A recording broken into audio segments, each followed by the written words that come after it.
जय श्री कृष्ण।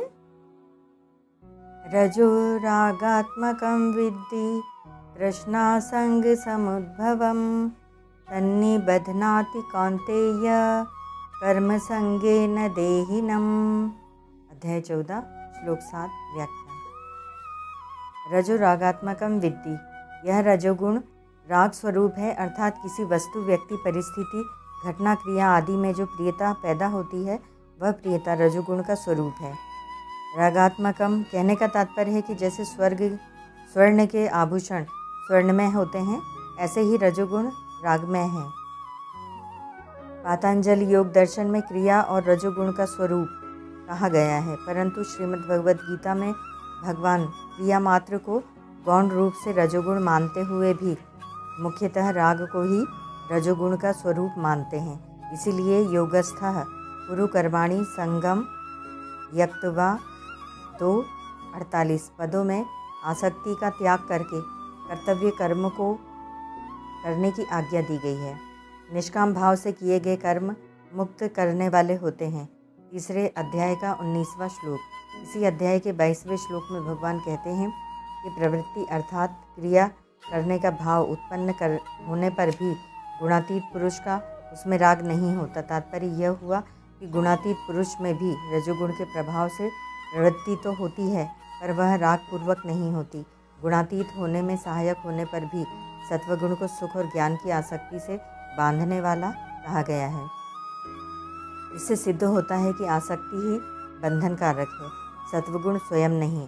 अतः भगवान यहाँ राग को ही रजोगुण का मुख्य स्वरूप जानने के लिए कह रहे हैं। महासर्ग की आदि में परमात्मा का बहुश्याम जाइए यह संकल्प होता है। यह संकल्प रजोगुण है। इसको गीता ने कर्म नाम से कहा है। 8वें अध्याय का 3रा श्लोक।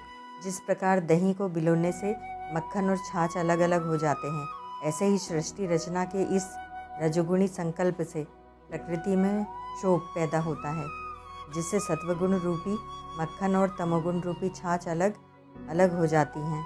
सत्वगुण से अंतःकरण और ज्ञानेंद्रिया, रजोगुण से प्राण और कर्मेंद्रिया तथा तमोगुण से स्थूल पदार्थ, शरीर आदि का निर्माण होता है। तीनों गुणों से संसार के अन्य पदार्थों की उत्पत्ति होती है। इस प्रकार महासर्ग के आदि में भगवान का सृष्टि रचनात्मक रूप कर्म भी सर्वथा राग रहित होता है। गीता 4 अध्याय का 13वां श्लोक। तृष्णा संग समुद्भवम, प्राप्त वस्तु, व्यक्ति, पदार्थ, परिस्थिति, घटना आदि बने रहें तथा वे और भी मिलते रहें, ऐसी जिमी प्रतिलाभ लोभ अधिकाई की तरह तृष्णा पैदा हो जाती है। इस तृष्णा से फिर वस्तु आदि में आसक्ति पैदा हो जाती है। व्याकरण के अनुसार इस तृष्णा संग समुद्भवम पद के 2 अर्थ होते हैं। पहला, जिससे तृष्णा और आसक्ति पैदा होती है, अर्थात तृष्णा और आसक्ति को पैदा करने वाला, और दूसरा, तृष्णा और आसक्ति से पैदा होता है, अर्थात तृष्णा और आसक्ति से पैदा होने वाला। जैसे बीज और वृक्ष अन्योन्य कारण है, अर्थात बीज से वृक्ष पैदा होता है और वृक्ष से फिर बहुत से बीज पैदा हो जाते हैं। ऐसे ही राग स्वरूप रजोगुण से तृष्णा और आसक्ति बढ़ती है तथा तृष्णा और आसक्ति से रजोगुण बहुत बढ़ जाता है। तात्पर्य है कि ये दोनों ही एक दूसरे को पुष्ट करने वाले हैं। अतः उपर्युक्त तो दोनों ही अर्थ ठीक हैं। तन्नि बध्नाति कौन्तेय कर्म संगेन देहिनम, रजोगुण कर्मों की आसक्ति से शरीरधारी को बांधता है, अर्थात रजोगुण के बढ़ने पर ज्यों-ज्यों तृष्णा और आसक्ति बढ़ती है, त्यों ही त्यों मनुष्य की कर्म करने की प्रवृत्ति बढ़ती है। कर्म करने की प्रवृत्ति बढ़ने से मनुष्य नए नए कर्म करना शुरू कर देता है। फिर वह रात दिन इस प्रवृत्ति में ही फंसा रहता है, अर्थात मनुष्य की मनोवृत्तियाँ रात दिन नए नए कर्म आरंभ करने के चिंतन में लगी रहती हैं। ऐसी अवस्था में उसको अपना कल्याण उद्धार करने का अवसर ही प्राप्त नहीं होता। इस तरह रजोगुण कर्मों की सुखासक्ति से शरीरधारी को बांध देता है, अर्थात जन्म मरण में ले जाता है। अतः साधक को प्राप्त परिस्थिति के अनुसार निष्काम भाव से कर्तव्य कर्म तो कर देना चाहिए, पर संग्रह और सुख भोग के लिए नए नए कर्मों का आरंभ नहीं करना चाहिए। देहिनम पद का तात्पर्य है कि देह से अपना संबंध मानने वाले देही को ही यह रजोगुण कर्मों की आसक्ति से बांधता है। सकाम भाव से कर्मों को करने में ही भी एक सुख होता है और कर्मों का अमुक फल भोगेंगे, इस फलासक्ति में भी एक सुख होता है। इस कर्म और फल की सुखासक्ति से मनुष्य बंध जाता है।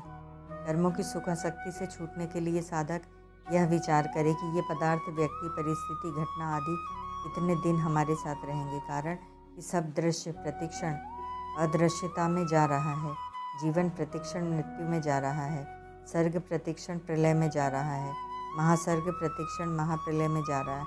आज दिन तक जो बाल्य, युवा आदि अवस्थाएं चली गईं वे फिर नहीं मिल सकती।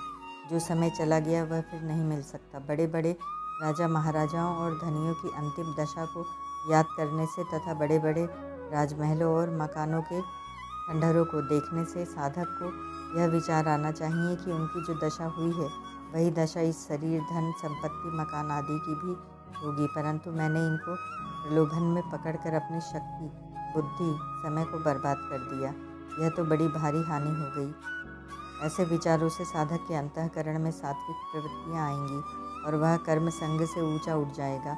अगर मैं रात दिन नए नए कर्मों के करने में ही लगा रहूँगा तो मेरा मनुष्य जन्म निरर्थक चला जाएगा और इन कर्मों की आसक्ति से मेरे को न जाने किन किन योनियों में जाना पड़ेगा और कितनी बार जन्मना मरना पड़ेगा। इसीलिए मुझे संग्रह और सुख भोग के लिए नए नए कर्मों का आरंभ नहीं करना है। प्रत्युत प्राप्त परिस्थिति के अनुसार अनासक्त भाव से कर्तव्य कर्म करना है। ऐसे विचारों से भी साधक कर्मों की आसक्ति से ऊंचा उठ जाता है। परिशिष्ट भाव रजोगुण कर्मों के संग से मनुष्य को बांधता है, अतः सात्विक कर्म भी संग होने से बांधने वाले हो जाते हैं। अगर संग न हो तो कर्म बंधनकारक नहीं होते। गीता 18वें अध्याय का 17वां श्लोक। इसीलिए कर्मयोग से मुक्ति हो जाती है, क्योंकि कर्मों का और उनके फलों का संग न होने से ही कर्मयोग होता है। गीता 6 अध्याय का 4था श्लोक। श्रीमद् भगवद गीता की एक बहुत बड़ी विलक्षणता यह है कि वह किसी मत का खंडन किए बिना ही उस विषय में अपनी मान्यता प्रकट कर देती है। गीता में भगवान ने क्रिया को भी रजोगुण माना है। लोभ, प्रवृत्ति, प्रारंभ कर्मणाम 14-12 और क्रिया को सात्विक भी बताया है 18वें अध्याय का 23वां श्लोक। इसलिए दोष क्रियाओं में नहीं है, प्रत्युत राग या आसक्ति में है। राग पूर्वक किए हुए कर्म ही बांधते हैं। तात्पर्य है कि मनुष्य कर्मों की आसक्ति और फलेच्छा से ही बंधता है, कर्मों को करने मात्र से नहीं। राग न रहने पर संपूर्ण कर्म करते हुए भी मनुष्य नहीं बंधता। 4थे अध्याय का 19वां श्लोक। अगर क्रिया मात्र ही बंधन कारक होती तो जीवन मुक्त महापुरुषों को भी बांध देती, क्योंकि क्रियाएं तो उनके द्वारा भी होती ही हैं। 14वें अध्याय का 22वां श्लोक। भगवान के द्वारा सृष्टि की रचना करना भी कर्म है तथा अवतार लेकर वे भी क्रियाएं, लीलाएं करते हैं, पर कर्मों में आसक्ति न रहने से उनको कर्म बांधते नहीं। 9वें अध्याय का 9वां श्लोक। 18वें अध्याय के 23वें, 24वें और 25वें श्लोक में भगवान ने सात्विक, राजस और तामस 3 प्रकार के कर्मों का वर्णन किया है। अगर मात्र कर्म रजोगुण ही होते तो फिर उनके सात्विक और तामस भेद कैसे होते। इससे सिद्ध होता है कि गीता मुख्यतः राग को ही रजोगुण कहती है। पहला प्रश्नाया संगस्य च समुद्भवो यस्मात्।